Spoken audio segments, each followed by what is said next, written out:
सौतेली माता कैकेयी के कहने से अपने पिता की आज्ञा से वनों में चले गए थे, वनवास में। तो उस समय भगवान राम चलते चलते चलते चलते कहाँ पहुंचे? एक तामसा नदी आती है, तामसा नदी के किनारे पहुंचे। जब तामसा नदी के किनारे पहुंचे तो तामसा नदी को पार करना बड़ा मुश्किल था, इसलिए उनको एक खेवट की जरूरत पड़ी। खेवट किसको कहते हैं? मल्लाह, जो के किश्ती को चलाता है।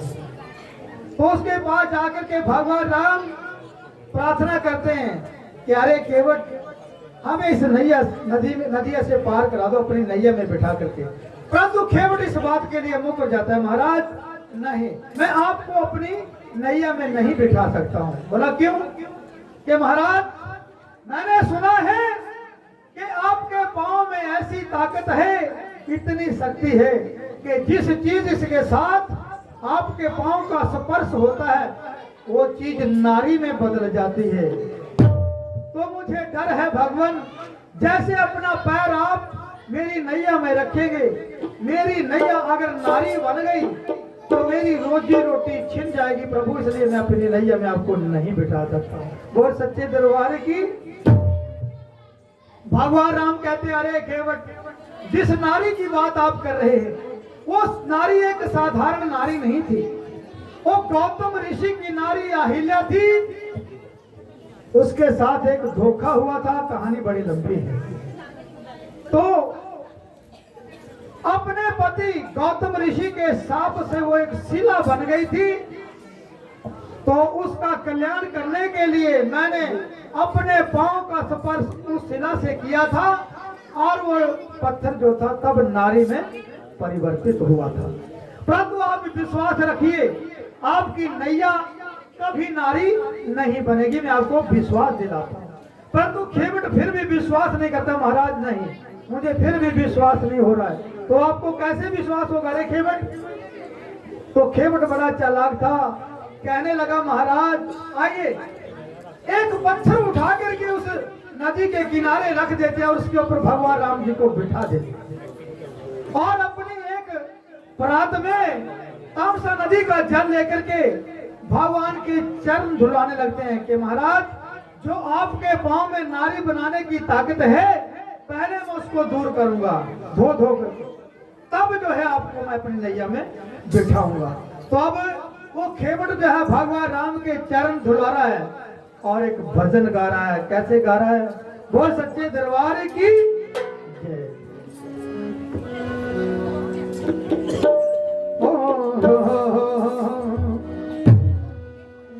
पहले चरण धुला लूं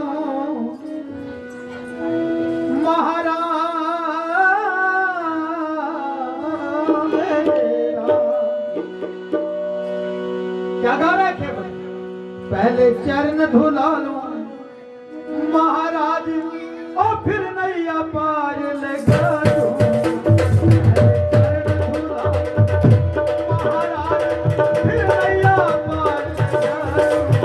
पहले चरण धुलाओ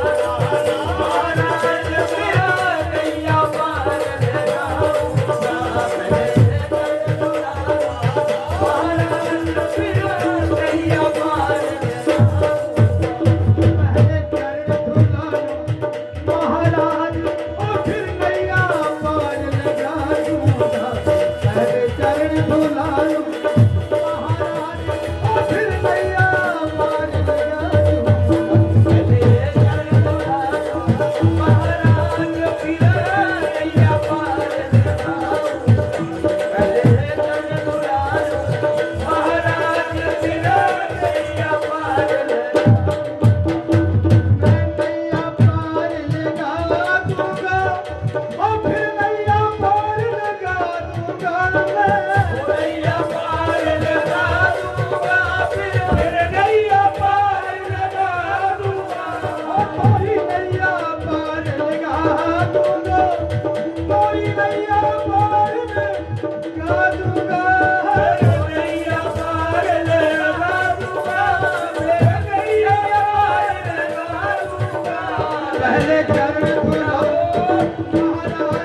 गा रहा है, वो सच्चे दरबार की। तो अब क्या होता है, भगवान राम समझ जाते हैं कि ये खेवड़ बड़ा चालाक है।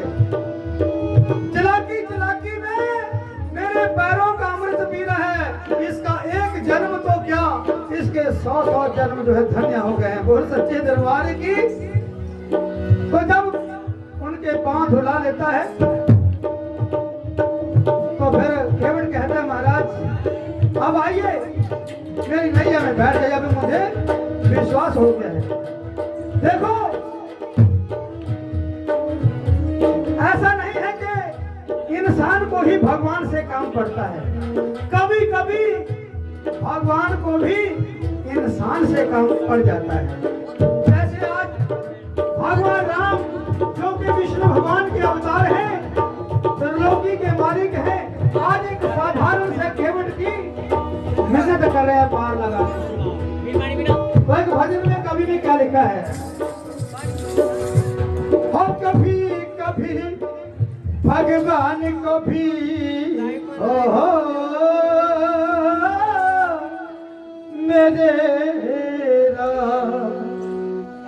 हो, कभी कभी भगवान को भी भक्तों से काम पड़े।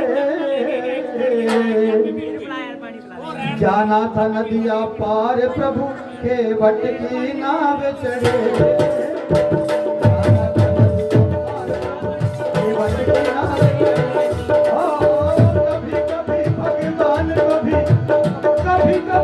भगवान को भी भक्तों से काम पड़े। जाना था नदिया पार प्रभु के वट की नाव चढ़े। ओ जाना था गंगा पार प्रभु के वट की नाव चढ़े। कभी कभी भगवान को भी, कभी कभी भगवान को भी भक्तों से काम पड़े।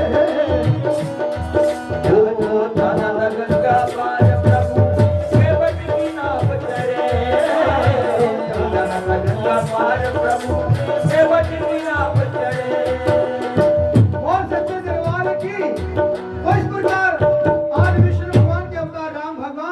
एक साधारण से खेवड़ की मिन्नत कर रहे हैं कि मुझे नदिया से पार लगा दो। तो अब खेवड़ भगवान जी को अपनी नैया में बिठा लेते हैं। जब नैया में भगवान जी को बिठा लेते हैं तो तामसा नदी थोड़ी उबाल खाने लगती है, क्योंकि नदिया ने अभी भगवान को नहीं पहचाना था कि ये कौन है। जब ज्यादा उबाल खाने लगी तो खेवड़ कहता, अरे तामसा जरा शांति रखो, आप इनको नहीं जानते ये कौन है, ये विष्णु भगवान के अवतार हैं, राम भगवान। अगर इनको गुस्सा आ गया और इनकी गुस्से में एक नजर भी तेरे ऊपर पड़ गई तो तेरी नदिया का सारा जल एकदम से सूख जाएगा। ऐसी गलती मत करो। अब भगवान जी को अपनी नैया में बिठा करके खेवड़ आहिस्ता आहिस्ता नैया के पार लगाने लगता है और एक भजन गाने लगता है। क्या गा रहा है, और मेरी नैया में,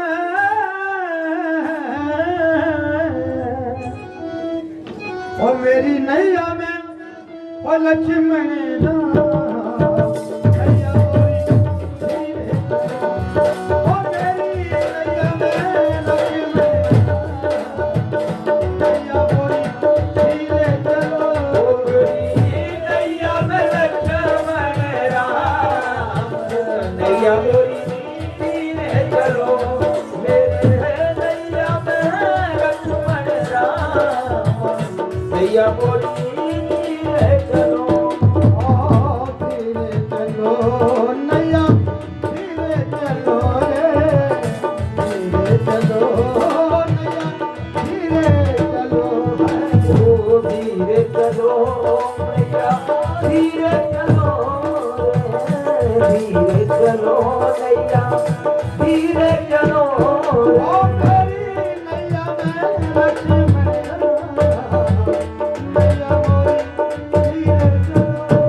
हमारे गुरुमुख जी भगवान जी के सुंदर भजन को सुनते दान भेजते हम दानी को तय देते हैं, शुक्रिया अदा करते हैं।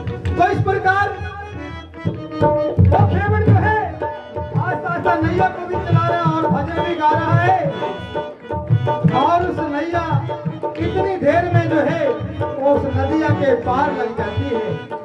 तो भगवान राम जी से खेवड़ कहते हैं महाराज किनारा आ गया है। भगवान राम नैया से उतर करके अपनी अर्धांगिनी सीता की ओर गहरी नजर से देखते हैं, नजरों नजरों में समझाते हैं सीता को। क्या कहते हैं? अरे सीते,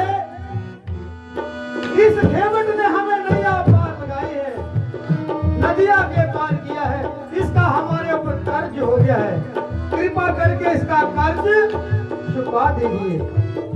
क्योंकि जब हमें माता कैकेयी ने वनवास दिया था तो हमारे शाही वस्त्र भी उतार लिए थे, परंतु आपके किसी श्रृंगार के साथ हाथ नहीं लगाया था। तो कुछ करिए।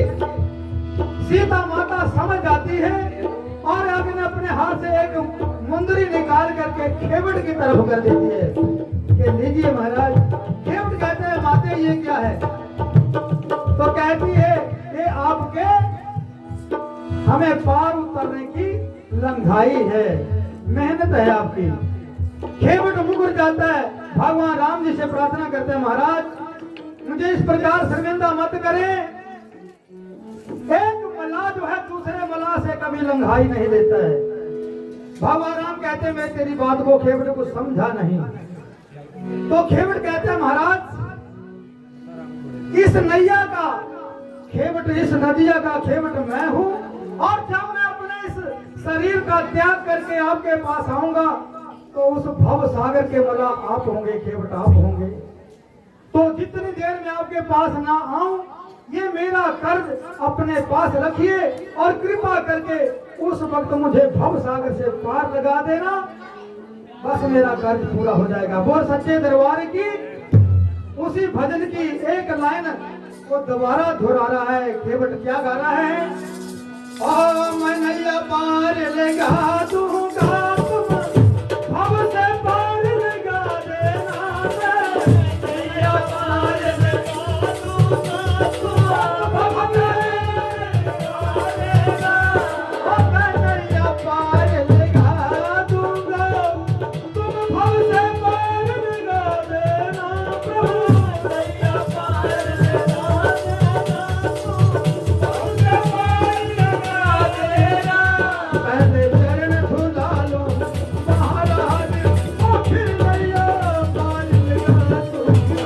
पहले चरण धुला लो महाराज फिर नैया पार लगा दूंगा। पहले चरण धुला लो महाराज फिर नैया पार लगा दूंगा। और सच्चे दरबार की बोलो राम राम राम। ओ नारद चले अपने धाम, बोलो राम राम राम। नारद चले अपनी धाम, बोलो राम राम राम। नारद चले अपनी धाम, बोलो राम राम राम। बोलो राम राम राम। राधे श्याम श्याम श्याम, बोलो राम राम राम। राधे श्याम श्याम श्याम। नारद